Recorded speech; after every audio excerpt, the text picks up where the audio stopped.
And we just got to say we got it. Okay. Okay, hello, everyone. We have changed location today, and we are here in the sanctuary. For those of you who are on Zoom, I'm not talking to myself. Everyone say hello. Okay. Our class is here.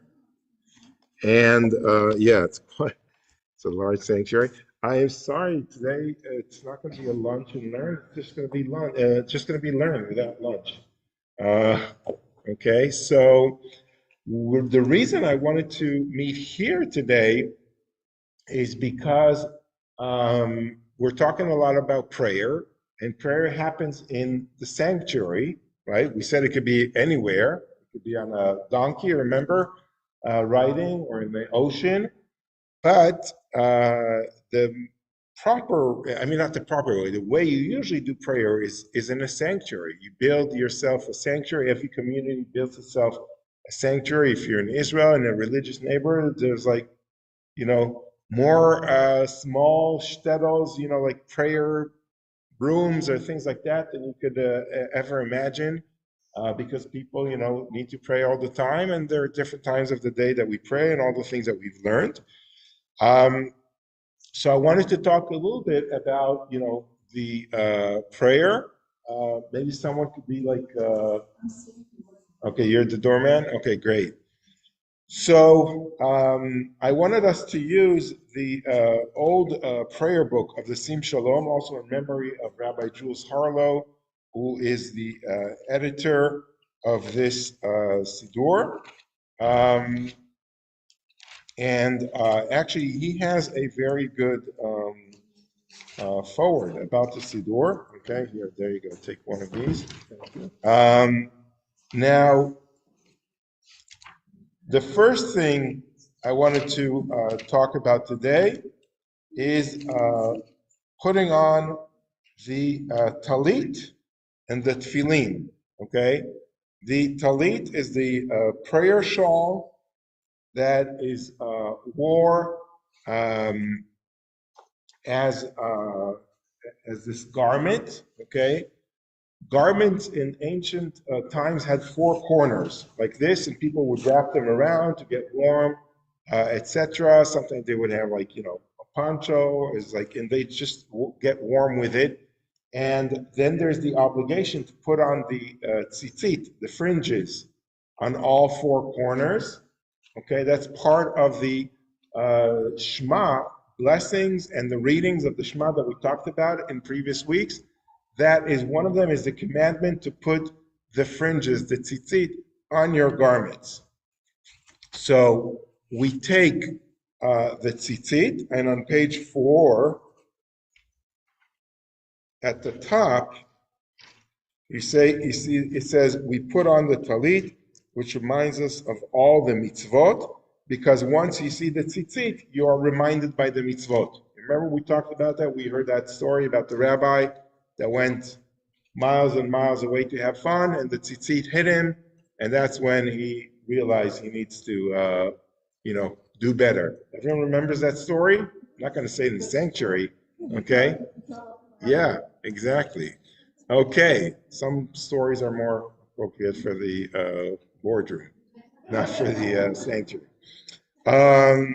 Okay, so on page 5, you see the translation.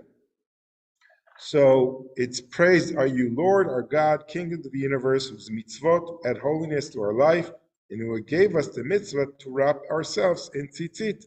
Okay, and then we put it on like this. Okay, we give a kiss. Some give a kiss like here, like this, and you put it over your head, and then you sort of like concentrate. Some people like wrap it up like this in a certain way. Okay, and then you put it on your shoulders, and if it's like, depends on what kind it is, you go like this and like this, so it sits well. After that, you put on the tefillin. The tefillin are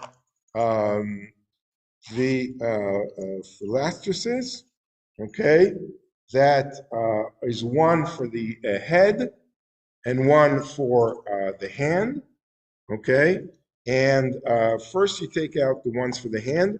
The tefillin has the harshas of the Shema, okay, with an additional portion from the book of Deuteronomy, I believe, which talks about, like, following God's commandment and sort of like giving and devoting yourselves to God.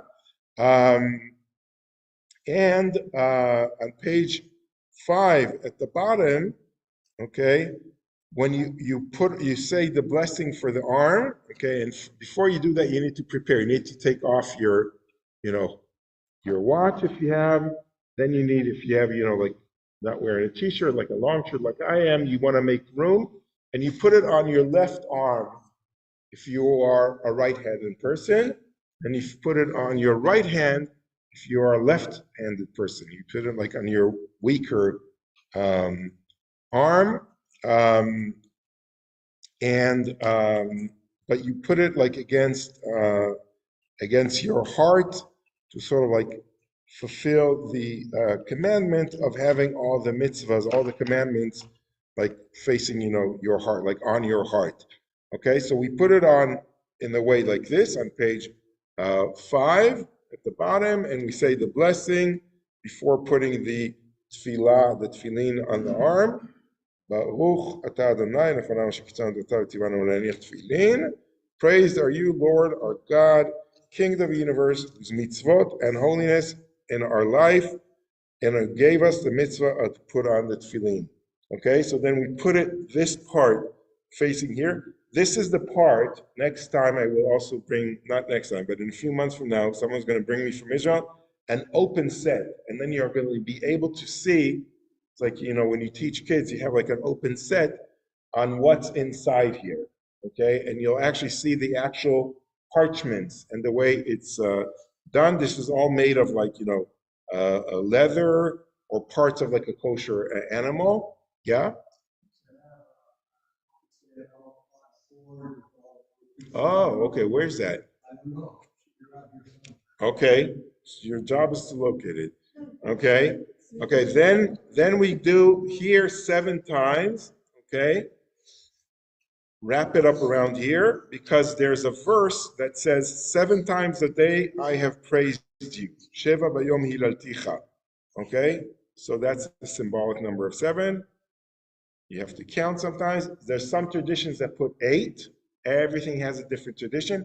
And the way I'm showing you now is the Ashkenazi way, okay? Because the Sephardi way, I go inside like this. The Sephardi way goes like that, on the outside, okay? So they're very different, not very different, but they're different traditions, okay?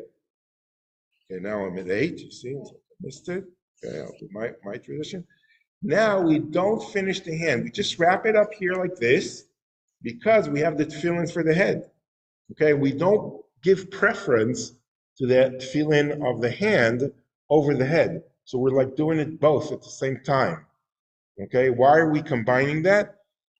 First of all, so we don't say that this has any preference over the other, but also because in Judaism, we start with our hand because it's a Judaism of action, but it's also a Judaism of the mind. You also have to think and realize, why are you doing these things? You don't just do it without thinking.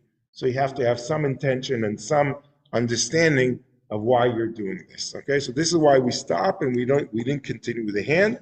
And now we open up the tefillin of the head, which the blessing is also on page 5. Okay. And then you say, praise are you, Lord our God, King of the universe, whose mitzvot add holiness to our life, and who gave us the mitzvah of tefillin.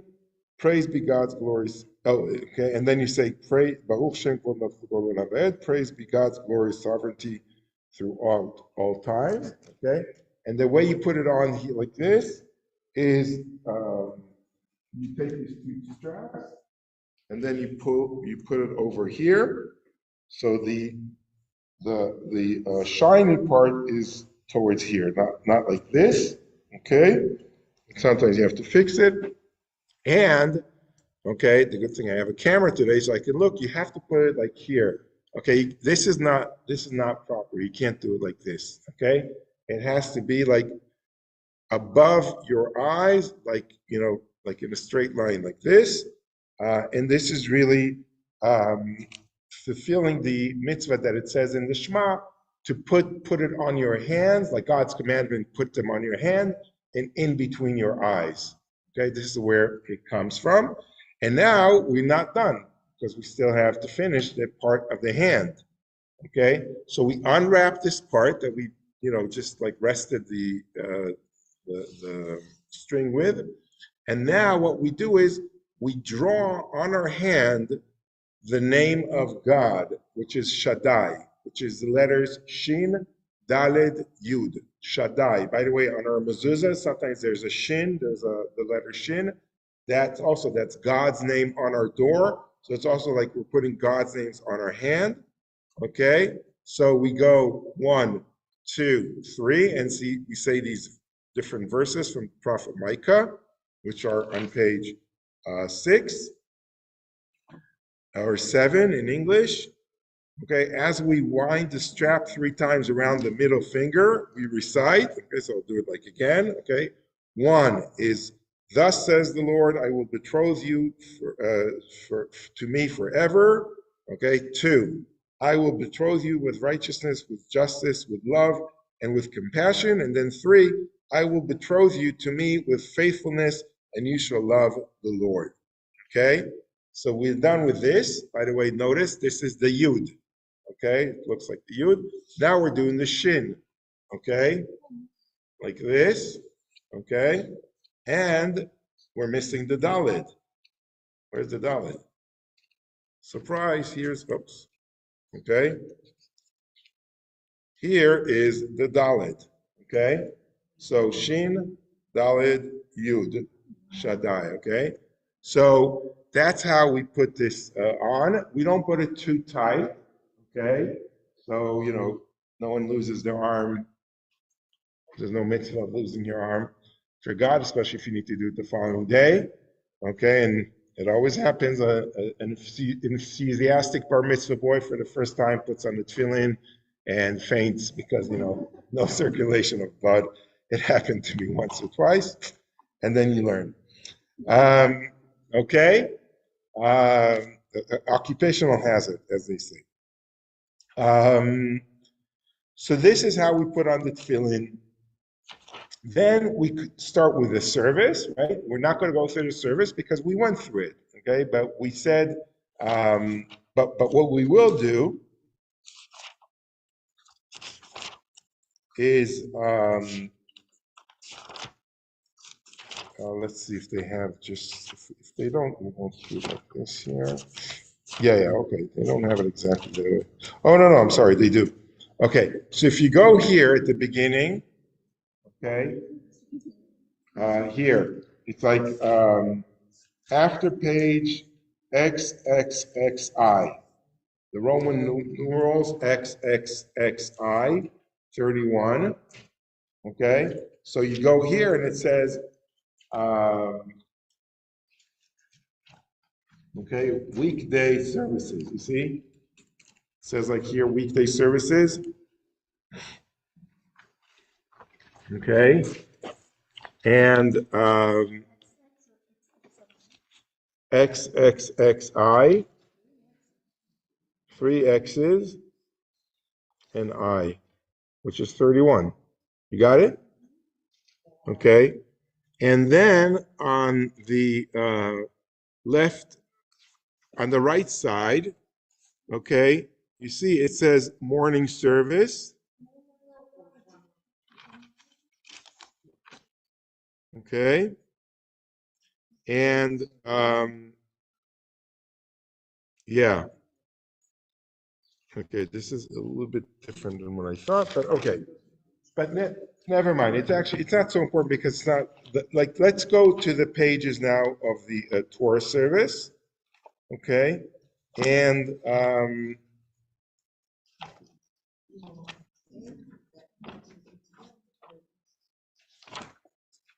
okay, but forget about that. Okay, because I see, yeah, until you reach, I know you work very hard. Why?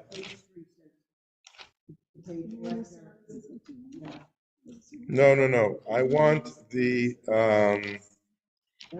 Torah service. Yeah, that was my mistake. Go to page 394. Okay, 394, 394. Okay, and this is really the main reason I wanted to be here today, because we have the Torah here. So I wanted to take out the Torah and I wanted to sort of like explain to us about it, especially for those who've never seen it. So is there like someone's phone working or something? No. Okay. Oh, okay. So, yeah, this. Oh, okay.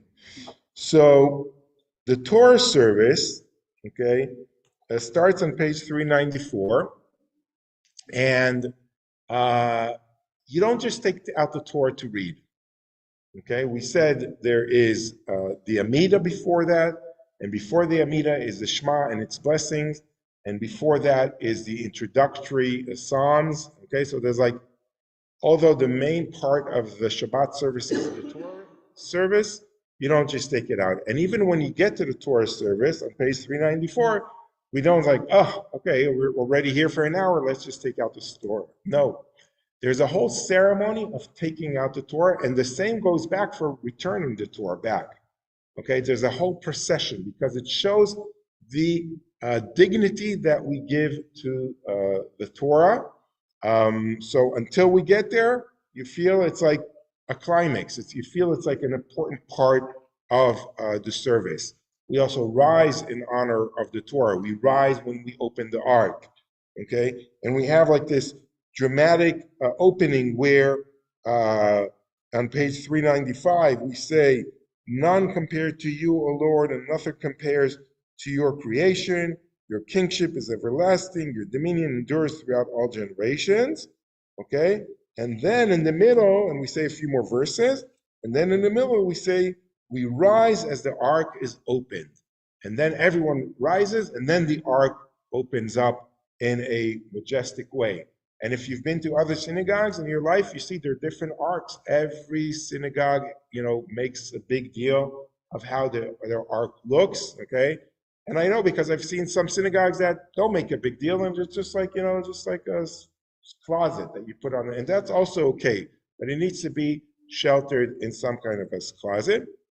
What we will do now, actually, is we're going to go up on the bima, and we're going to open up the ark. Okay, it will be easier for me to do all of this. I put on my tefillin already this morning. Okay, so I will put this back up. But what I want to show you is how you fold up the tefillin. Okay, you do it in the opposite way. You put it in this protective box. Okay, and you fold it like this. You do it once service is over. But again, I put on the tefillin today, and this was just to demonstrate to you about the tefillin. So you wrap it up like this, and first you put back the head, and then, okay, you do the hand part like this, okay, and okay, yeah. No, only in the morning. Okay, there is a debate in the Talmud. Do you have to put on tefillin all day long, or just when you pray? Okay, so the decision today is to put it when you pray, but only in the morning. Yeah, not for the other services. Now, if you have missed putting on the tefillin in the morning for whatever reason, you put it on in the mincha, the afternoon service. Okay, but usually you don't put it more than once a day. Let's go back up. Let's take your prayer books and let's go up here on the bima with our computer. which has the Zoom and recording. Okay, so we could get everyone involved.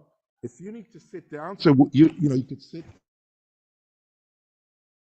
in one of the big red chairs. Okay, we have 6 seats, so don't fight over them. But let me get my prayer book here. Are these shaped in a certain way? Are these shaped in a certain way? I mean, they don't look like regular chairs. No, they're just like nice chairs. Oh, they're supposed to be. Yeah. Okay. So when we get to page, to the when we open the ark, so we invite 2 people. Okay, and we're gonna honor today Ronnie. Okay. Yeah, you come here. Okay. Okay, and we're gonna honor Eileen. Okay, and you're gonna open the ark as we. Okay, so you open. Yeah, you open this one first. Okay, and now you do it. You go all the way like so you have to be very careful, and you have to hold it until it stops. Okay, very good. Okay, great. And now you come here and you split from exactly. Okay, like this. Okay, this is the parochet. Okay, the cover, right? It's the curtain, the curtain that covers the Torah. So there are like 2 parts to it. So during the service, this is open, but the curtain is always closed unless we take the Torahs out in a ceremonial way. We have different Torahs here. Okay, we have the green one, which is the one we use throughout the week. We have this is for Rosh Chodesh, once a month. We have this is like for holidays, okay, special events. And there are a few others there that are extra. People donate Torahs, etc. And we have these crowns here that sort of like are made of silver and were actually polished beautifully by Naomi Savel and Lonnie. Right? There were a few of you that were here, right? Yeah.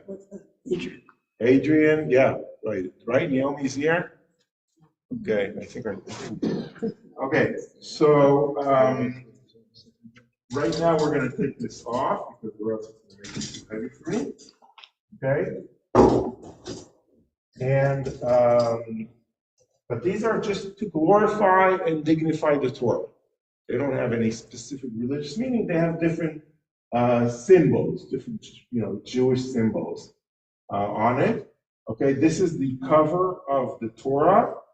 Okay, it's called the Tfilah, like a dress. You dress up the Torah, and then you take it out in this way.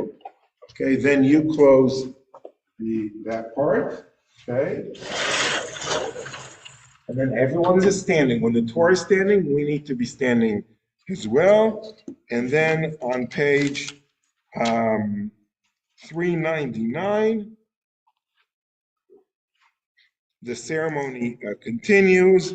We say the Shema Israel. We say the Shema prayer. That's just the first line, everyone together. Then everyone repeats it. So there's a whole ceremony. And then we walk. After that, we walk with the Torah around so everyone gets to touch and kiss the Torah. There are different traditions of how to do it. In the Sephardi synagogue, people actually give a kiss to the parchment. People could touch it directly and do it like this, okay? Some people just bow to the Torah without touching it at all. Some people take their Siddur, the prayer book, and go like this. And some people go with the tzitzit and do it like this. So there are different practices of how to show your respect to the Torah.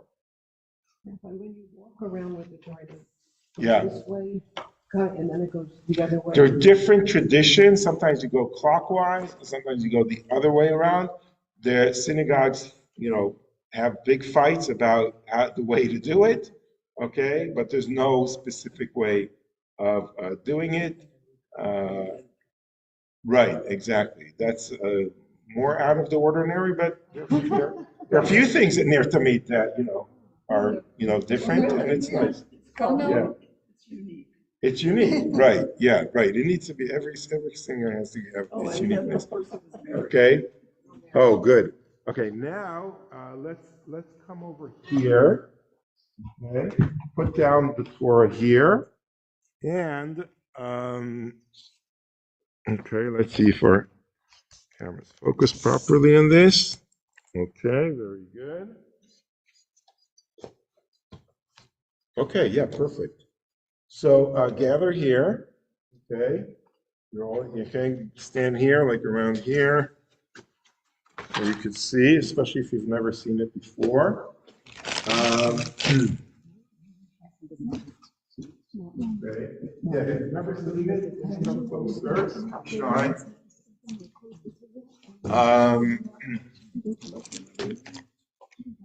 Okay, so now we take off this cover before we start reading.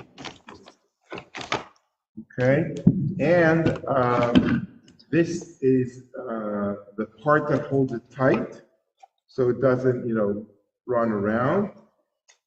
These are the trees. Now look here, closer. Okay, these are the parchment that the Torah is written on. Okay, it's written with a special ink, and and in a very special way. You see the letters here have all these decorations on them. Okay, all these bits and pieces on them. It's a very ancient way of how it needs to be written. There are a lot of arguments about does this word get it, does this word get it, but at the end of the day, there's more or less a set way of doing it.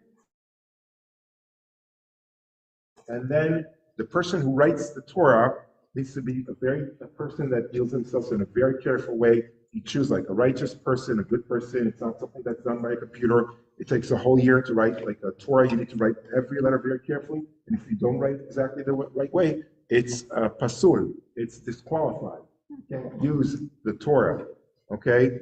And often you would find a mistake because, no human being is perfect. If you find more than 3 mistakes in a row, like, in the same, let's say, in the same parchment, okay, then the entire Torah is disqualified and needs to be fixed. You can fix a Torah, it's not unfixable, okay, but you see how it starts, like it's written, it starts here, okay, you see this, okay, it's binded in this way, okay, these are all from natural. This is the only thing that is permissive to put on, so like tape it together. It's a special tape also.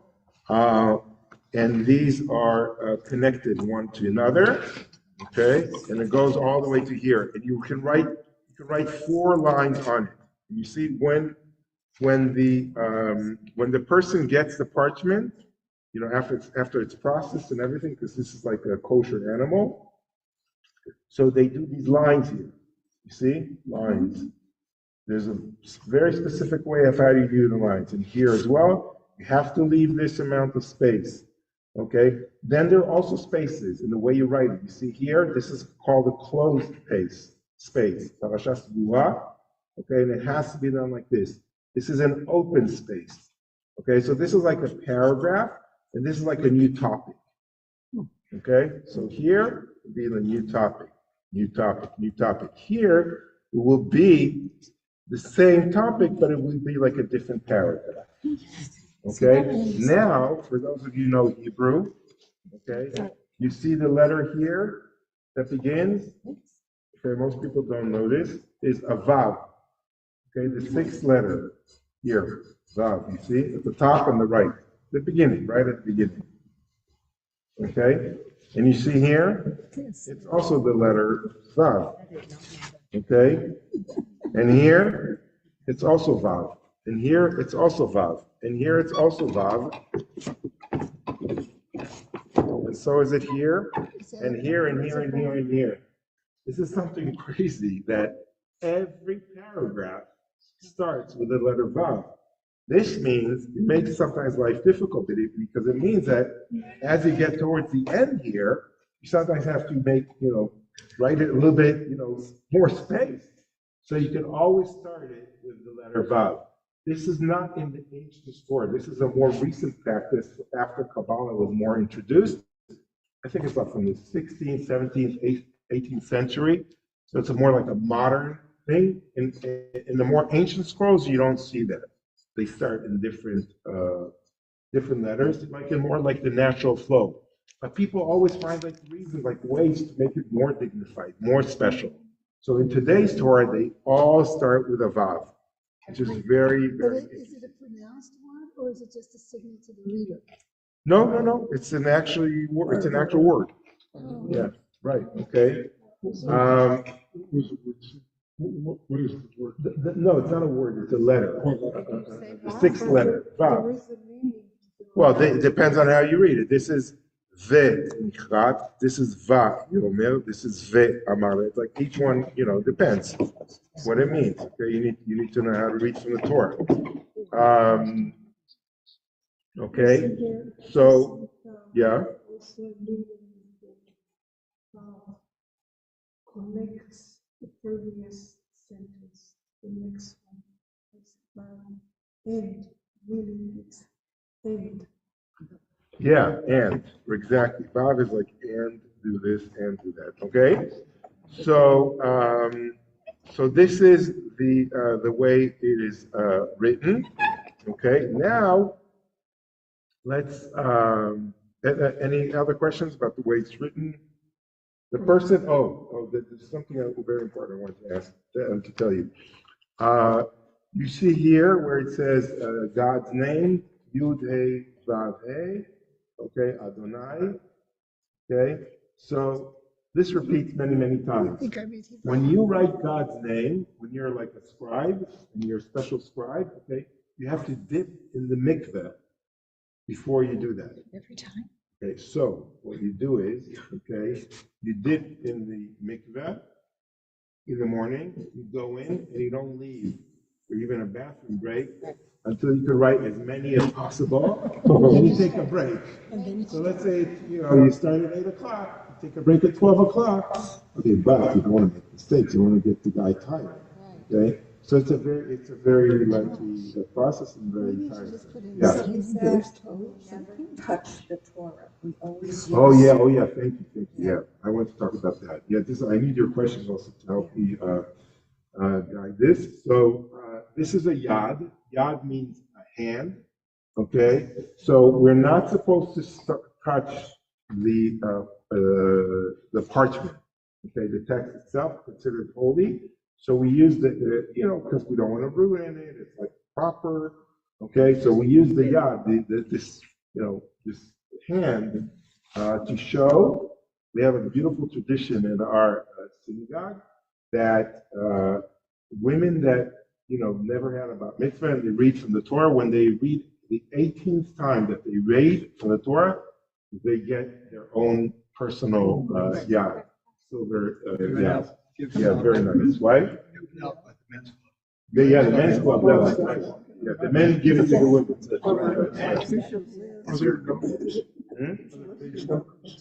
There are no page numbers, and there are different Torah portions. Okay, we're going to actually go over the Chumash and explain this in a minute. But the way it's divided is the 5 books of Moses. Okay, are here: Genesis, Exodus, Vayikra, Leviticus, Numbers, and Deuteronomy, Devarim. Okay, and so they're each here. The beginning is Genesis, the end is Deuteronomy. There are no verses here. There's no pronunciation, and there's no, so how do you know how to read from the Torah?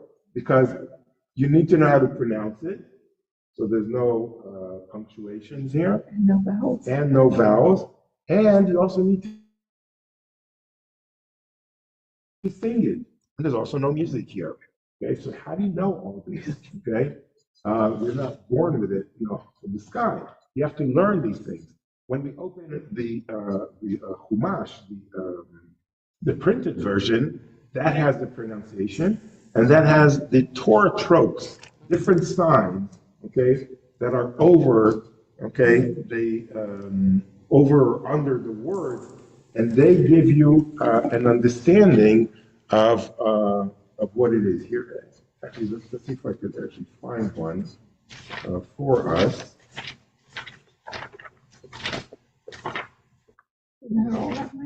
It's always like cancer or somebody. Okay, open on page 286. Okay, 286. 286. 286. Okay, so you see on the right side, you see the Hebrew.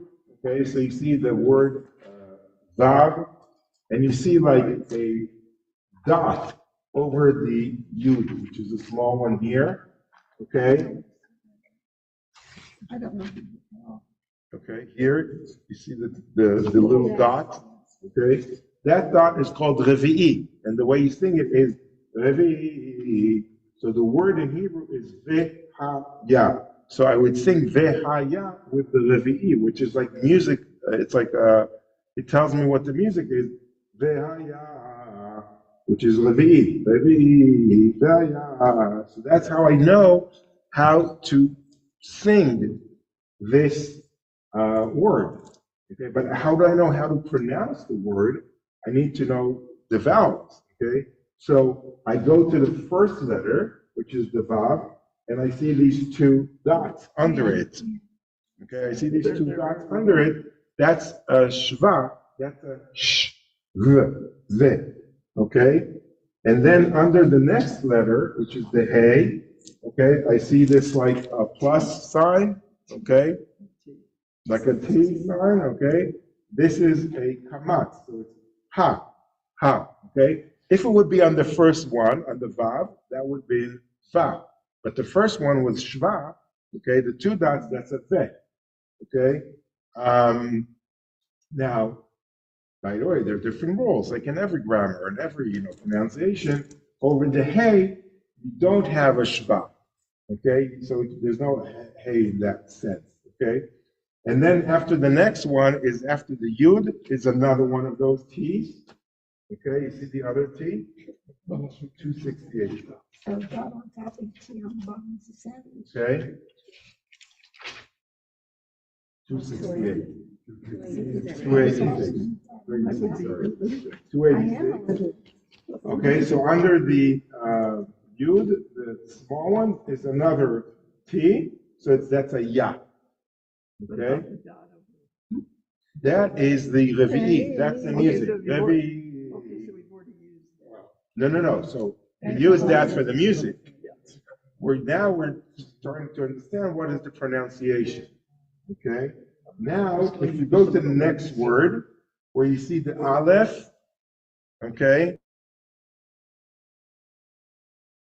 and the Mem Sufit, okay, you see that? Okay? So that doesn't have anything. It only has the dot under the Aleph. Okay? That's an E.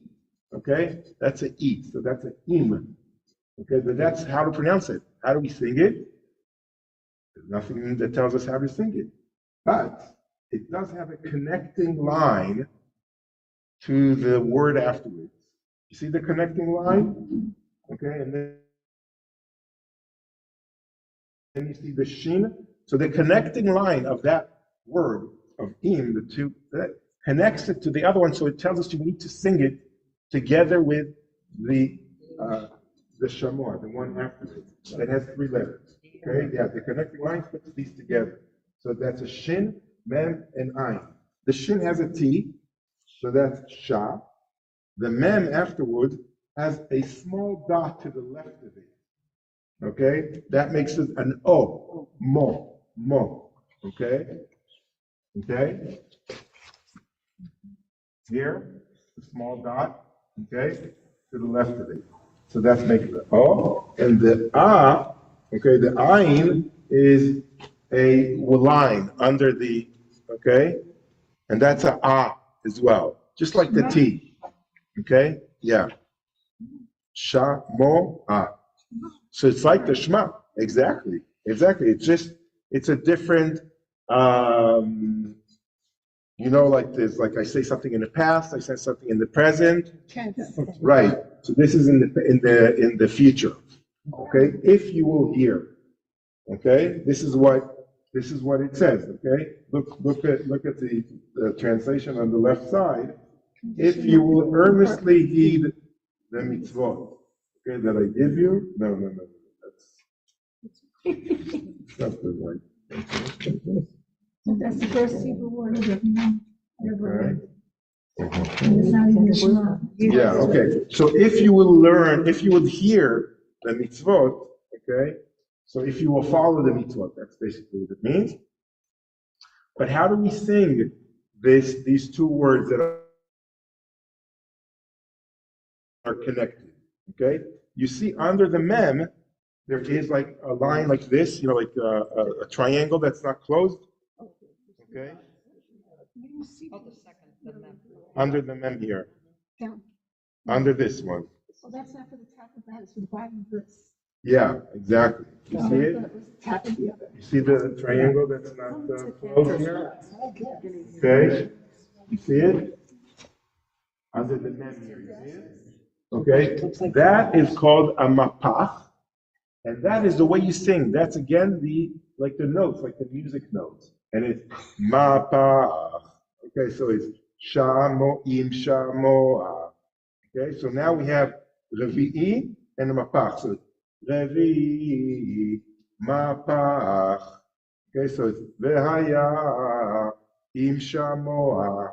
Okay, so this is a very, very quick lesson. Okay, it's like I didn't teach you anything. I just demonstrated. You couldn't learn anything. No. This was just a demonstration. This was just a demonstration of how you would start deciphering this thing. And you always sing it, you have to speak it. Well, I mean, it's yeah.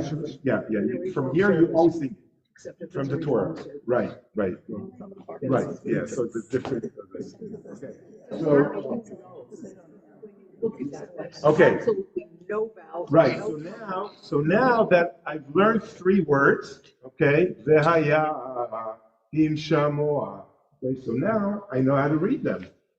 Yeah, I go back and I, do my jogging and I memorize it. Vehaya im shamoah. Okay, when I'm in the car, vehaya im shamoah, and I learned that. Obviously, it needs to be more than 3 words because I got more reading to do. I got to, paste it up, keep going.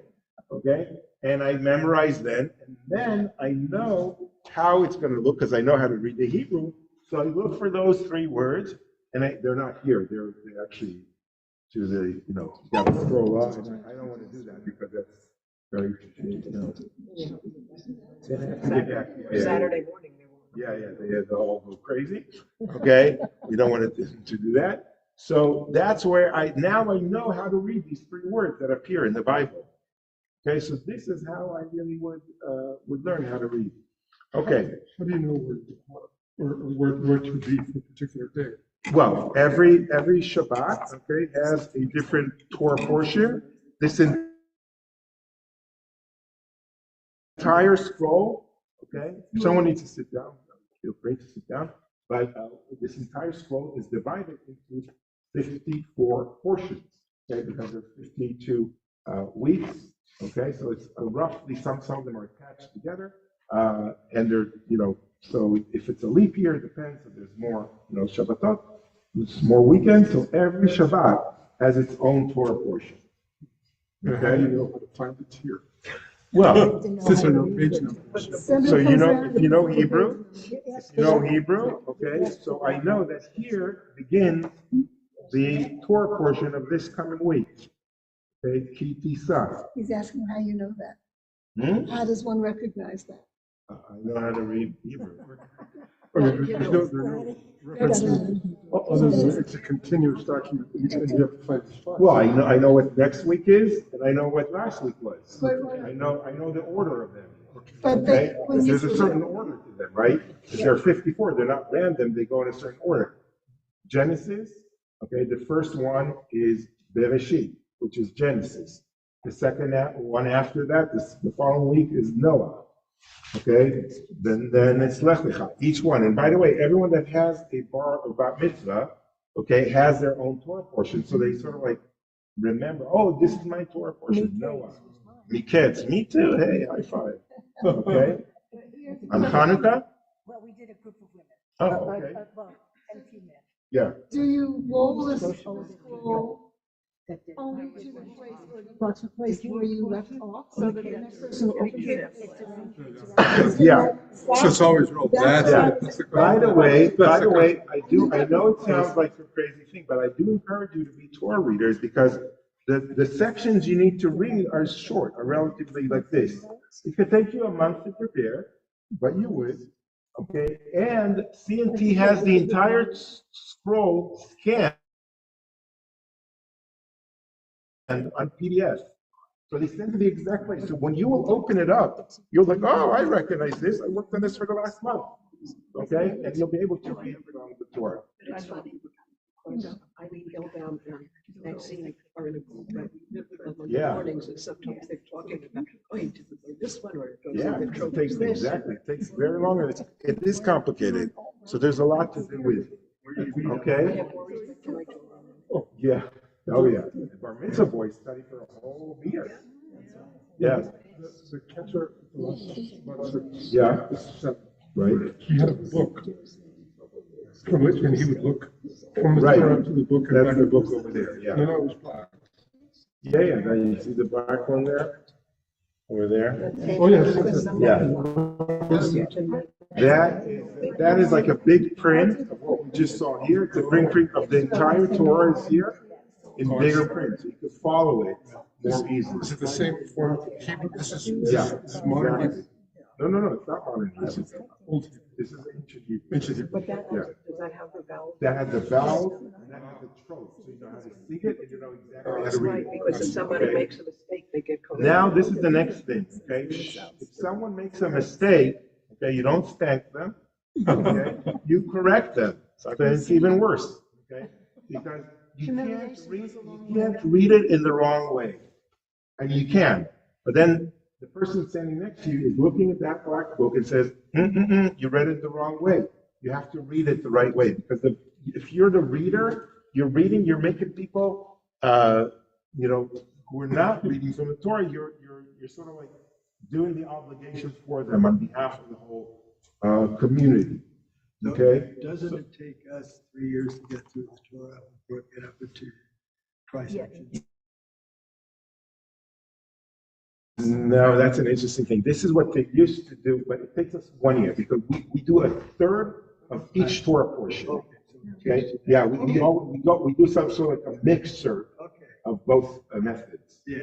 Okay? But that was a good point as well. So the ceremony is you have two gabayim. Gabai means someone who sort of like oversees the service. Okay? And one stands here. This is Gabai Rishon, the first Gabai. Okay? And here on the left stands the second Gabai, the second person. Okay? One of them has to know Hebrew. It's better that both of them need to know Hebrew because one of them is actually following the Torah reading, making sure he's correct. Okay? And if not, correcting him, and he needs to repeat the word and say it in the right way. Now, if you don't sing it perfectly, okay, you're okay. You don't have to go back. If you don't read it perfectly, you do have to be corrected and go back. We're sometimes, a bit more lenient with bar mitzvah boys. We don't want to, don't want all the pressure on them, but they usually learn so much that they know how to do it properly, okay? And then the way the ceremony of the Torah reading goes is you call the person out by the Jewish name, okay? They come up, okay? The person reading from the Torah is going to point to them, show them where we're going to start reading, okay? And then the person who has an aliyah takes the tzitzit, the garment that he's wearing, okay? And then he's going to go like this without touching. Okay? So it's like this part is touching, okay, where he starts to read, and then he's going to give a kiss, again, to show respect. And then he's going to hold the Torah, and these are called the trees of the Torah, and it's like the tree of life. Etz chaim hi, the tree of life. It is a tree of life. So you hold this while you say the blessing. Okay? There's a blessing before the Torah reading. Okay? And the congregation will respond. It has transliteration, so it can help you if you don't know how to read it. And then Baruch Atah Adonai Eloheinu melech haolam asher bachar banu mikol ha'amim ונתן לנו את תורתו, ברוך אתה אדוני נותן התורה. Oh, good job. Okay, so we had an aliyah. Okay, and then you open it up here,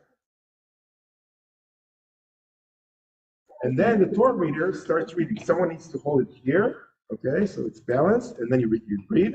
וידבר אדוני אל משה לאמור, ועשית קיהו נחושת וקנו נחושת לרחצה, ונתת אותו בין אוהל מועד ובין המזבח, ונתת שמה מים ורחצו אהרון ובניו ממנו את ידיהם ואת רגליהם, בבואם אל אוהל מועד ירחצו מים ולא ימותו, או בגישתם אל המזבח לשרת, להקטיב אישה לאדוני, ורחצו ידיהם ורגליהם ולא ימותו, והייתה להם חוק עולם לו ולזרעו לדורותם. Okay? No, don't check the recording afterwards because I was good in the Hebrew, but I know I didn't do the trope properly. Okay, so don't show anyone the recording. Okay, then I go again the same thing. Okay, which is the end of my reading. I hold it again, and now I say the blessings after the Torah reading. Okay, not me, not the Torah reading. The person who has an aliyah. Okay, so we say Baruch atah Adonai Eloheinu melech haolam asher natan lanu torat emet v'chayei olam natan b'tocheinu Baruch atah Adonai noten haTorah. Okay, so there are two functions. There's the person who's reading the Torah. That's the guy who prepared, or the woman that prepared for a whole month before on this reading. Okay, but the person we're honoring he has an aliyah, which means he's been called up to the Torah. He is really the one who's supposed to be reading from the Torah. He needs to be following what the Torah reading is reading. But because we know not everyone is able to do an aliyah and read, and we don't want people to be left out. So the way the Jewish tradition evolved over the years, and this is not for something special for Reform or Conservative, it's also for Orthodox synagogues as well. Not everyone knows how to read it in an Orthodox synagogue as well. Okay, most people don't. So what you do is you honor people by calling them up for the Torah. But calling someone up from the Torah means they need to be reading from it. Okay, so they appoint the Torah reader to read on their behalf.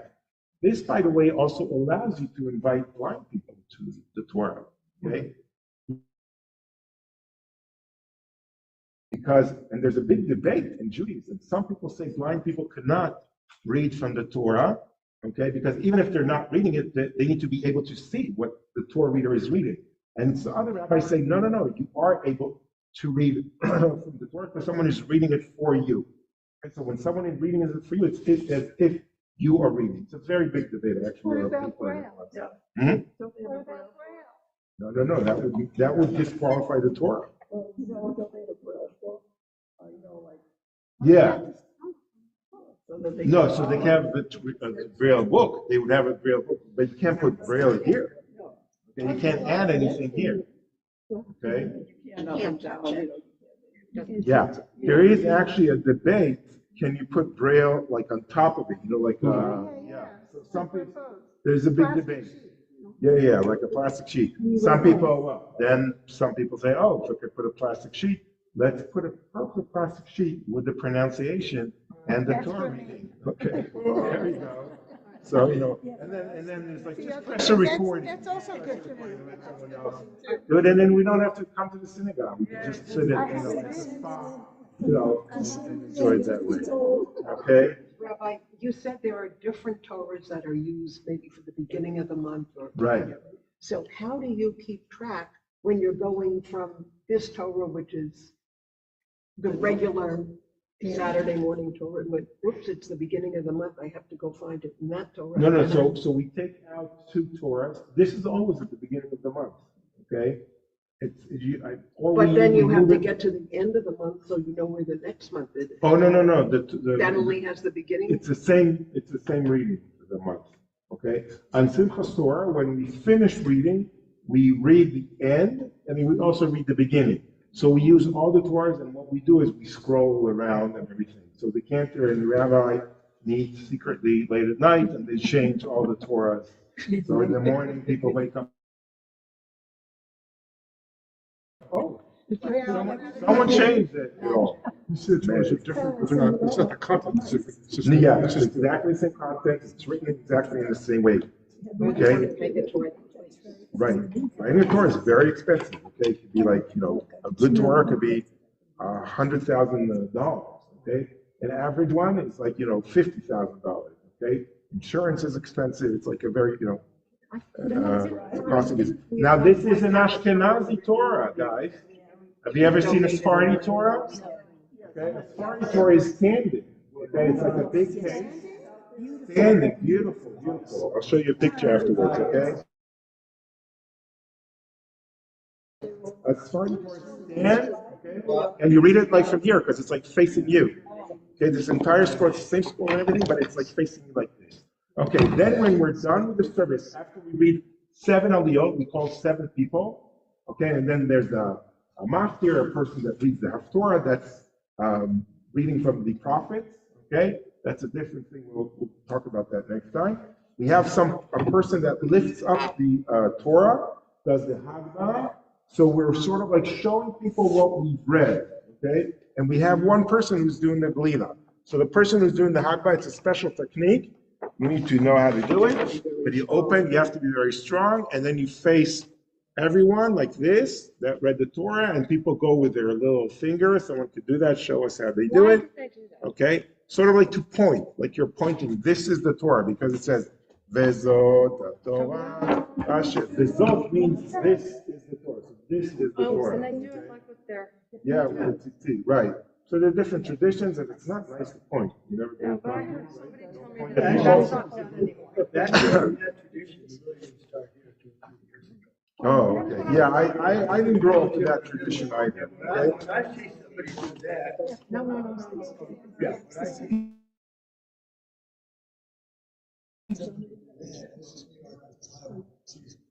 Oh. No. So I'm not sure how. There are different traditions. I actually don't do it, but there's other people that do it, and it's like a nice tradition. And then what they do is they close it like this, okay? And they put, here, why don't you put the dress on it like this here, okay? Okay, here.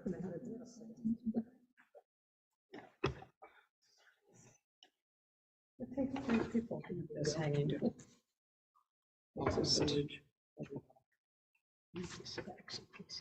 Okay, and then again, we don't just go back and put the Torah. We have a whole procession, and then we go the other way around. Everyone kisses it. We give lots of respect to it. Okay, and then. Yeah, open the ark again. It's open. Put it back in.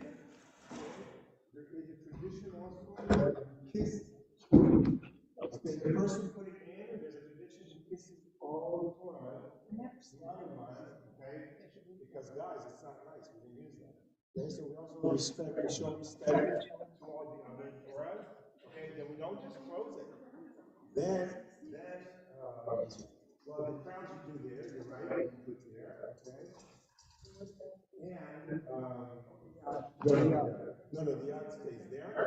Okay, and then there's a song and a closing song, it's so close up procession, it's dramatic, it's a very high voice, okay? And the cantor sings that this is his moment, and then we close our display, and then we come first, right? And then we close like this, okay? And it's like a big honor to do this as well. By the way, here we honor also, siblings that are not siblings, a spouse who's not Jewish. So we don't, let's say, the wife is Jewish and she's accompanied by a non-Jewish husband. So if it's like a bar mitzvah or something, so we also allow a non-Jew to open and close the ark. But anything that has to do with the Torah reading, from the scroll, we don't. That's only people who are Jewish. So for anybody that comes up with the Torah reading, for whatever, role they have, what's the rule about wearing a tallis? So you're supposed to wear a talit. Everybody? Everybody, including women, but there are women that don't do it, say, I didn't grow up with that tradition, I don't feel comfortable, etc. We don't force it. Like we want everyone to be comfortable with the talit. Men, we don't give them the option. Okay, they also have to have their head covered. In the synagogue, some women do it, some people choose not to cover the head. That's, we're a little bit more relaxed on that, but we encourage, especially, like the younger girls, this is like the tradition of what they will grow up, wearing this. So whether or not you've had a bat mitzvah, it doesn't matter for women. You still wear the tallis? Yeah, right, exactly. But if someone is not Jewish, can they stand up here? They sort of like stand a little bit on the side. Can they Yeah. still wear tallis? No. Wait, will they have to wear? Someone who's not Jewish is not called up to the Torah, okay? So either they just remain standing and then let's say it's a mitzvah, so the mother would come up and do the blessing, and then after the Aliyah, the father would come and stand, and when we give the blessing to the whole family, so he's there as well. Okay, so we include him as well, but not in the actual religious ceremony. Yeah. But he's not like part of the Aliyah. When sisterhood gave, Right. when it's not used, when the synagogue has been used for something that's not a service, it's turned around. Right, But exactly. is this just because it can do that? Because I've been in other synagogues where the north is closed and it's just there. Well, they usually cover it with somehow, like I grew up in a place where they had like a big moving like wall that they would like put it when there's like a party or something like that. Rabbi, it's Larry. Can you point the camera at you guys? We can't see anything but the bimah right now. Oh, sorry. Yeah. Okay, we forgot about you guys. Yeah. So this is basically the Torah reading service that I wanted to talk about. Were there any other questions? The head cover. Now, most people wear yarmulke to keep on. Right. But if I were to come in with baseball cap like this, that's no purpose. It's okay. Yeah. It's Not that I would. we don't really let people do that, but if they come with and nothing else, and we have a lot of yarmulkes. Yeah. Yeah. Oh, yeah. Well, Yeah, because every family has dozens. Dozens. Okay. Rabbi, I have a question. Yes. This is Adela on Zoom.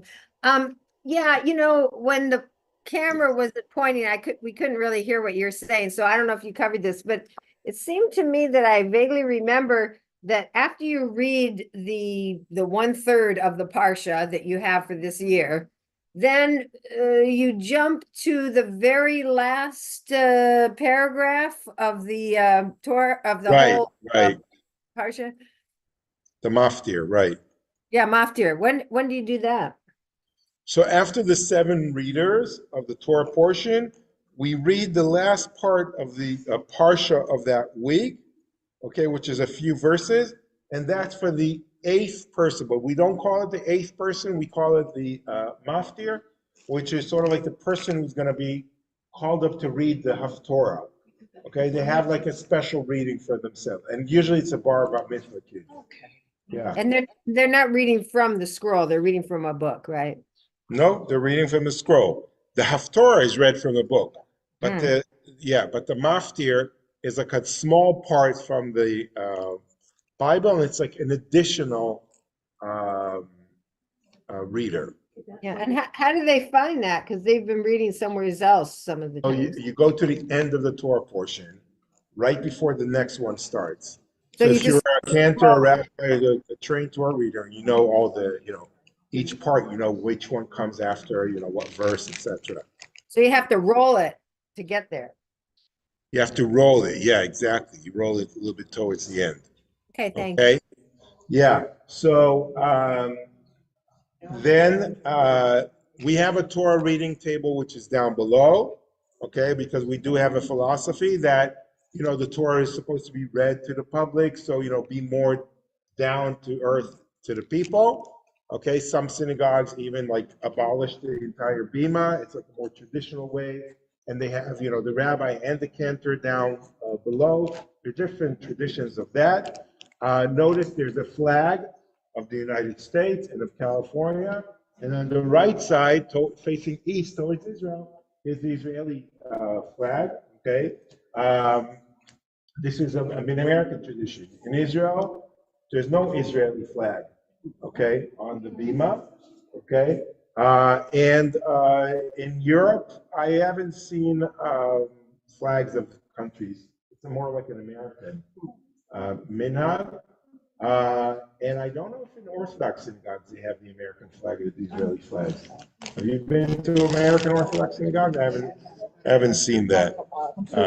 You mentioned, but what are the chairs for? The chairs are just for, like dignitary chairs, like the bar mitzvah boy, they would sit here, the cantor sits here, the rabbi, the president, a big donor, you want to honor someone, it's like a special honor to sit on these chairs.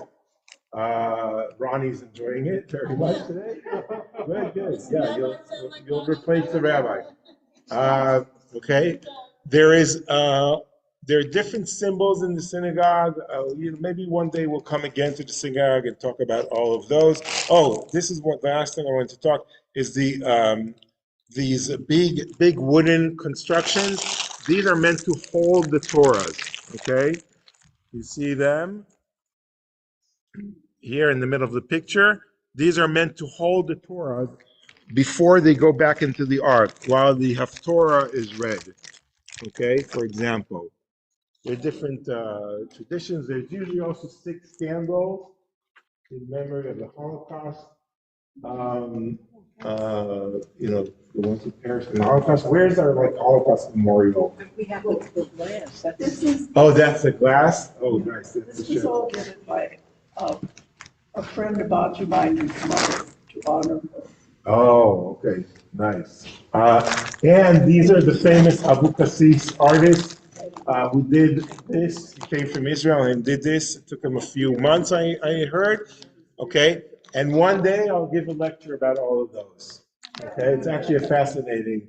We'll have George light it up, and we'll look at the understand the meaning. Yeah. So what happens when somebody, Oh, okay, good. You have it? Okay, so bring it over. So bring it over next time, yeah. what happens if, Rabbi, it's Larry. The Parochet was by Abba Kassis also, and when he did that, we kind of had a committee, and we went over the explanation about how everything was placed on the Parochet, and some things did get moved around a bit. Oh, interesting. I mean, some of the symbols to me were a little obtuse. I didn't understand them. Uh-huh. To have them explain what he did. Okay, there's a document somewhere. We'll find it. And Rabbi, Okay, yeah. the table down there to read the Torah from, that's relatively new. Oh, It's going okay. to be up here. And, Here, okay. But it makes sense that it's down below. You used to read here. You used to read here. Now they read it down. For the high holidays, they read from here. so what happens, the Torah can be very heavy. Yeah. And what happens if you're walking around with the Torah and it drops? Oh, then that's bad news. Okay. But The tradition, which is not true, people just cite it, but it's not true, is that you fast 40 days and 40 nights. No, you don't. Okay? Because that's the amount of time it took Moses to write the Torah. No, right. Yeah. No, just the person that drops it. But what usually happens is the entire community takes upon itself like a fast day. or like a special learning Torah day. Okay, like sort of like, amend for the wrong that I was guess done. if it starts to fall, somebody goes to help everybody. Yeah, right. We've had situations here where one of the honorees, lady honoree, felt uncomfortable holding the Torah. Yeah. So her husband, and Ooh. they walked around. Oh, okay. Yeah, that also makes sense. Yeah, we have Can that. you transfer it to another Yeah, person when you you? could definitely want to do that, especially if you're tired. Yeah, you have Yeah. to guard the Torah. Yeah. Okay, it's like the football. You never could drop it. Okay. Okay. Thank you. Thank you, everyone. This was very interesting. Okay.